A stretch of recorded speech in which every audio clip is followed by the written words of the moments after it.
अस्सलाम वालेकुम नाज़रीन, प्रोग्राम तालीम एक उम्मीद की किरण, मैं हूं आतिफ अख्तर। नाज़रीन, आज मैं मौजूद हूं पंजाब यूनिवर्सिटी के केमिकल डिपार्टमेंट के बाहर। नाज़रीन, केमिकल हमारी रोज़मर्रा ज़िंदगी में बहुत अहम किरदार अदा करती है, हमारे खाने पीने की चीज़ों में, हमारी साफ सफाई में, यहाँ तक कि हमारे कपड़ों में भी इसका इस्तेमाल बहुत ज़्यादा किया जाता है। लेकिन केमिकल का मजीद इस्तेमाल किन किन कामों में आता है, ये सब जानने के लिए आइए इस डिपार्टमेंट के अंदर चलते हैं और यहाँ के स्टूडेंट्स और टीचर से इस डिपार्टमेंट के बारे में बातचीत करते हैं। आइए मेरे साथ।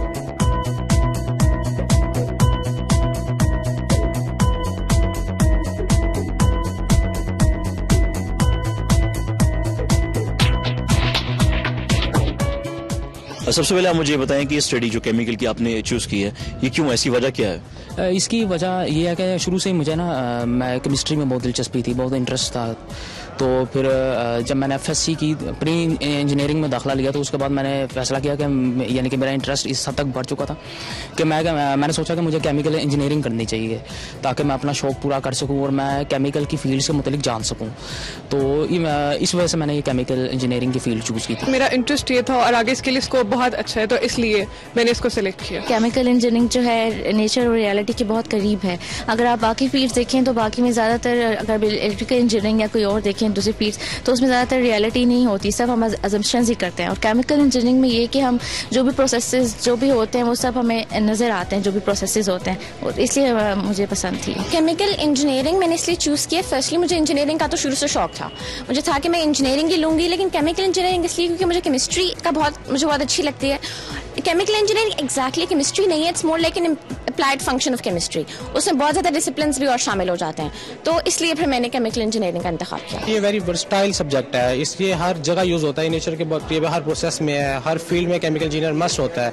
केमिकल इंजीनियर के बाद कोई प्रोसेस रन नहीं हो सकता। Because chemistry was my favourite subject for ever. इसी वजह से मुझे केमिकल्स बनाने में, फर्टिलाइजर्स में, पेंट्स में इंटरेस्ट था।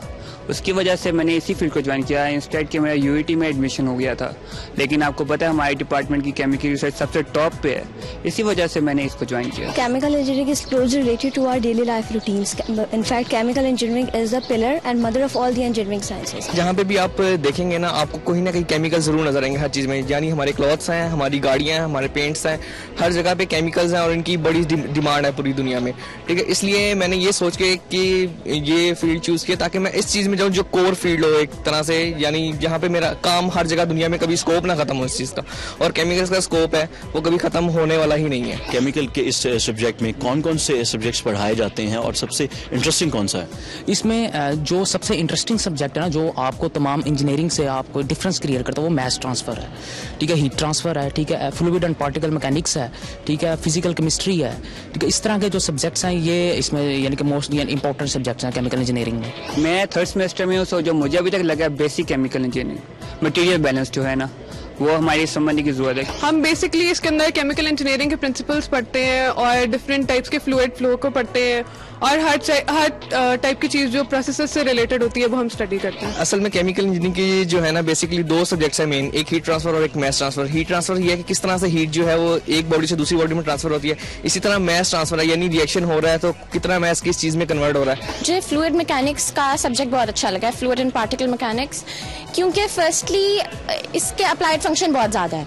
आई मीन एक रीज़न तो ये भी कि हमारे टीचर भी बहुत अच्छे हैं, और सेकेंडली एप्लीकेशन इसकी बहुत अच्छी इंडस्ट्री में हम यूज़ कर सकते हैं ना। सीईपी बहुत इंपॉर्टेंट है, थर्मोडायनेमिक्स इंपॉर्टेंट है, फ्लूइड एंड पार्टिकल मैकेनिक्स और पार्टिकुलेट एंड सॉलिड टेक्नोलॉजी, ये सब जो है बेसिक सब्जेक्ट्स हैं केमिकल इंजीनियरिंग के। केमिकल प्रोसेस इंडस्ट्रीज काफ़ी इंटरेस्टिंग लगता है क्योंकि उसमें हम डिफरेंट इंडस्ट्रीज को प्रैक्टिकली उनकी एप्लीकेशंस पढ़ते हैं, उनको देखते हैं कि कौन कौन सी स्टडीज़ मतलब इंडस्ट्रीज आजकल इन है और किस तरह से केमिकल प्रोसेस हम एग्जीक्यूट करते हैं। I think fluid and particle mechanics, particulate and solid technology, small particles, large particles, how they are involve in the environment and how they affect and pollute the environment.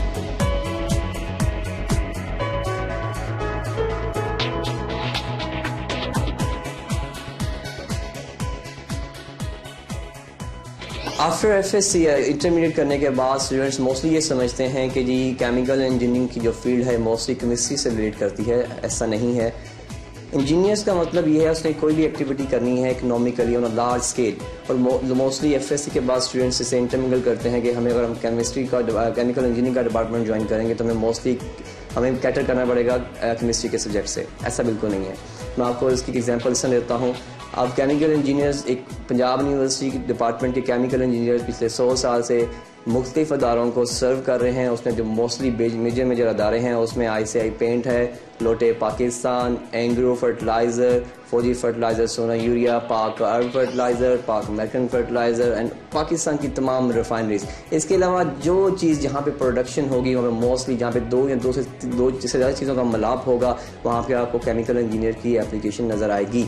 सो इसमें बताता चलूँ कि आप कोई भी इंडस्ट्री उठाएं जहाँ प्रोडक्शन का जिक्र होगा वहाँ पर केमिकल इंजीनियर्स होंगे।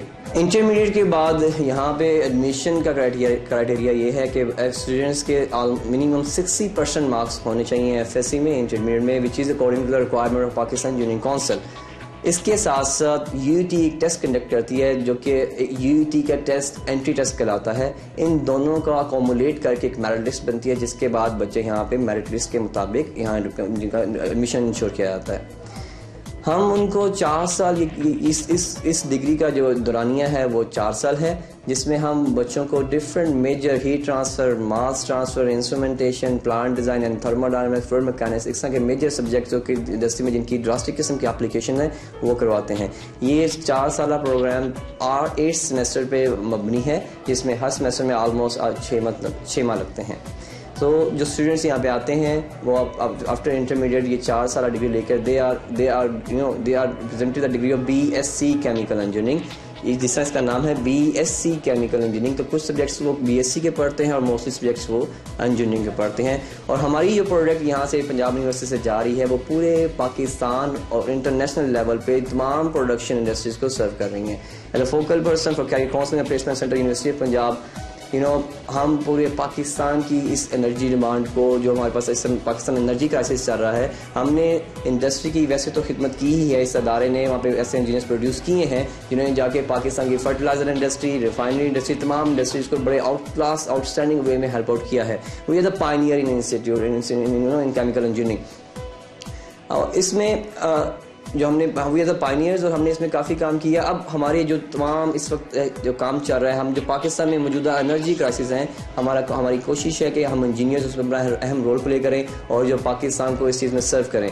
हमने कोल, बायोमास और इन तमाम एनर्जी सोर्सेज को बुरवेकार लाते हुए हम पाकिस्तान की जो एनर्जी क्राइसिस हैं इसको कम करने में अब गामजन हैं, कोशिश कर रहे हैं। तमाम साइंटिस्ट और तमाम इंजीनियर्स इस पर मिलकर डिफरेंट कॉन्फ्रेंसेस का इनेकाद कर रहे हैं, जिसके बाद इंशाल्लाह ताला हम इन एनर्जी क्राइसिस को खुद ही पाकिस्तान में ही हल करने में कामयाब हो जाएंगे। यहाँ पे की जो लैब्स हैं they are known as a model, they are state of the art. किसी भी पाकिस्तान में और बल्कि एशिया में हमारे पास कुछ ऐसी लैब हैं जिसमें हम ये एम करते हैं they are presentable even at Asia level. So हमारे पास जो लैब्स हैं उसमें पुराना इक्विपमेंट भी है जो कि बहुत पायदार है, जिसकी रिपीटेबिलिटी है। इसके अलावा हमने न्यू HEC के फंडेड से पूरा जो हैं कुछ नई लैब डेवलप की हैं। So we are the institute where more than 90% teachers are PhDs, जिन्होंने डॉक्टरेट किया हुआ है। और ये सिर्फ पूरे पाकिस्तान में एक वाहिद अदारा है जिसके एक अदारा में मुस्तकिल 19 उस्तादा जो कि PhDs हैं वो काम कर रहे हैं। इसके अलावा विजिटिंग में कुछ PhDs हैं। इन टोटल आफ्टर 12-13 और 12-14 यहाँ पे तकरीबन इन PhD की तादाद 24 हो जाएगी। इसके अलावा इसमें आप देखेंगे जो लैब्स हैं उसमें जो इक्विपमेंट्स हैं वो स्टेट ऑफ द आर्ट हैं। उनमें हर किस्म का इक्विपमेंट जो कि इंडस्ट्री की जो चीज़ों इंडस्ट्री के अमल को सिखाने के लिए ज़रूरी है वो तमाम रिक्वायरमेंट पूरी करता है। उनकी मेंटेनेंस हर लिहाज से वो अप टू द मार्क।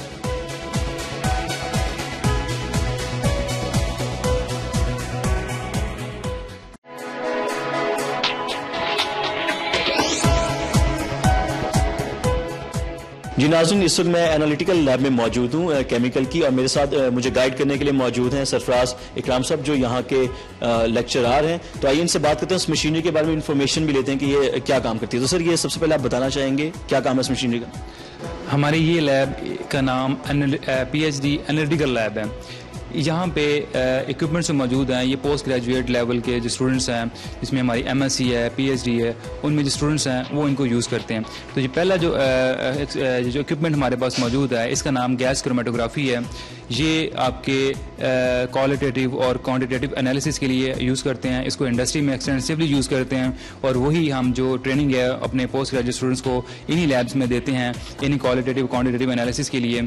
ये जो क्वालिटेटिव क्वांटिटेटिव एनालिसिस हैं ये आपके हाइड्रोकार्बन एनालिसिस हैं जो कि आपके किसी भी इंडस्ट्री का जो वेस्ट है, चाहे वो वेस्ट वाटर हो या आपकी अगर एनवायरनमेंट में रिलीज कर रहे हैं एयर में, उसमें अगर कोई टॉक्सिक अगर कोई कंपाउंड मौजूद है उनकी एनालिसिस हो, या इवन फार्मास्यूटिकल और आपके जो हाइड्रोकार्बन मतलब आप मतलब वैरायटी है बहुत ज़्यादा इस इक्विपमेंट्स की कि किसी भी किस्म का सैंपल हो उसकी एनालिसिस जो है वो कर सकता है। उसमें बताएगा ये इक्विपमेंट कि इसमें क्वांटिटी वाइज जो है वो कोई भी केमिकल जो कितना मौजूद है और इसी तरह आप उनकी क्वालिटी भी जो है वो चेक कर सकते हैं। सो ये पहला जो इक्विपमेंट जो यहाँ मौजूद है इसका नाम गैस क्रोमेटोग्राफी और ये बेसिकली इसलिए यूज़ करते हैं।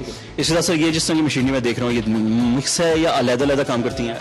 वैसे ये कपल्ड हैं, ये जैसे हाइड्रोजन जनरेटर है, हाइड्रोजन काफ़ी एक्सपेंसिव गैस है हमें, लेकिन ये इक्विपमेंट ऐसा जो कि हाइड्रोजन आपके मिनरल वाटर जो है डिस्टिल वाटर या डीआयोनाइज वाटर जो है उससे हाइड्रोजन गैस जो है वो प्रोड्यूस कर सकता है।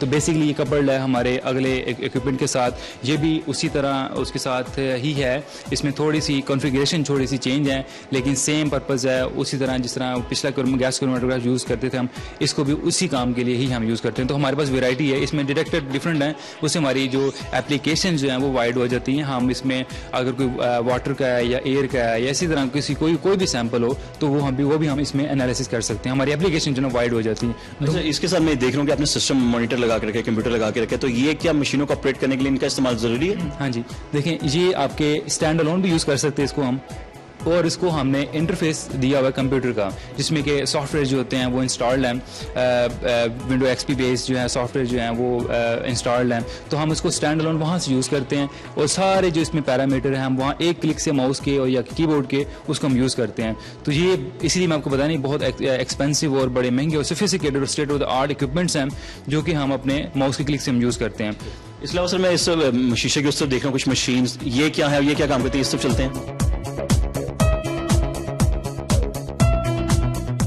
ये भी हमारी कोर लैब है, ये हमारी बेसिक एक्सपेरिमेंटल लैब है पोस्ट ग्रेजुएट स्टूडेंट्स के लिए। तो ये हमारी एक पायलट स्केल सेटअप है। हम ये सेटअप सिमिलरली इसी तरह इंडस्ट्री में यूज़ होता है लेकिन वो बड़े स्केल पे यूज़ होता है जिसमें कि टनों के हिसाब से वो अपनी प्रोडक्शन लेते हैं, लेकिन ये बेसिक एक्सपेरिमेंटल सेटअप हमने इसको छोटा करके लगाया हुआ है। ये एक गैस लिक्विड रिएक्शन करवाने के लिए, ये गैस हो और एक लिक्विड उनका आपस में रिएक्शन और प्रोडक्ट लेने के लिए डिज़ाइन है high pressure high temperature SS की, इसमें स्टेनलेस स्टील की यहाँ पे इसकी मटेरियल जो है वो हमने यूज़ किया है ताकि हाई टेम्परेचर हाई प्रेशर पे रिएक्शन हो सके। इसकी कुछ डिटेल जो है वो थोड़ी कॉम्प्लेक्स है क्योंकि आप देख रहे हैं कि इसकी जो लाइन है वो काफ़ी कॉम्प्लेक्स है, इसमें गैस भी है और लिक्विड भी हम टॉप से देते हैं। तो ये इन द सेंस ये एक यूनिक है कि इसमें बहुत ज़्यादा कॉस्ट सेविंग है, पावर कंजम्पशन बहुत ज़्यादा कम होती है। इसका अपना जो यूनिक स्टाइल है, जो यूनिक इसका डिज़ाइन जो है वो हमें ये फैसिलिटी देता है कि हमारी पावर कंजम्पशन जो है अगर गैस लिक्विड रिएक्शंस अगर इन्वॉल्व हैं तो उसमें पावर कंजम्पशन जो है वो बहुत कम हो जाती है इस पर्टिकुलर डिज़ाइन से। इसके अलावा आपकी गैस जो है उसकी यूटिलाइजेशन बेहतर हो जाती है और हमारा जो केमिकल रिएक्शन है वो बहुत जल्दी अपने इक्विलिब्रियम तक जो है वो पहुँच जाता है। तो ये 1992 में इंग्लैंड में बर्मिंघम यूनिवर्सिटी में एक एपी बॉयज़ हैं उन्होंने डेवलप किया था। उसके बाद फिर हमने अपनी लेबॉर्ट्री में डॉक्टर अशरफ चुगताई साहब हैं उन्होंने इसको डेवलप किया है, मैंने भी इस पर काम किया है, मेरा एमएससी का काम जो है वो इसी के ऊपर है और आगे इस पर जो पीएचडी जो वर्क है वो भी इस पर कंटिन्यू है, वो भी हो रहा है, इसमें जारी है। ये एट द सेम टाइम आपको इन्वायरमेंटल जो आपके प्रॉब्लम्स होते हैं क्योंकि आप केमिकल यूज़ करते हैं, केमिकल बहुत ज़्यादा यूज़ करेंगे तो अल्टीमेटली आपकी कॉस्ट है वो आपको महंगे पड़ेंगे और उनकी फिर रिलीज भी है, आप उसको at the end waste stream में रिलीज करते हैं। तो ये सारी चीज़ें हमें मिनिमाइज करनी होती है, ऑप्टिमाइज करनी होती है। तो उसके लिए एक यूनिक डिज़ाइन है जो कि हमें फैसिलिटेट करता है, एनवायरनमेंट हो चाहे एनर्जी हो चाहे किसी किस्म का भी हो। तो सर मैं ये जानना चाह रहा हूँ कि इस मशीन का बेसिकली मेन मकसद काम क्या है और सर इसमें जो मीटर्स लगे हैं ये क्या काम करते हैं? मीटर्स जो लगे हैं वो टेम्परेचर, प्रेशर, फ्लो रेट, इनकी हमें रीडिंग्स जो है वो देते हैं, प्रेशर कितना है और टेम्परेचर वगैरह जो है वो कितना है और फ्लो रेट जो है लिक्विड का और गैस का वो कितना जा रहा है वो हमें बताते हैं।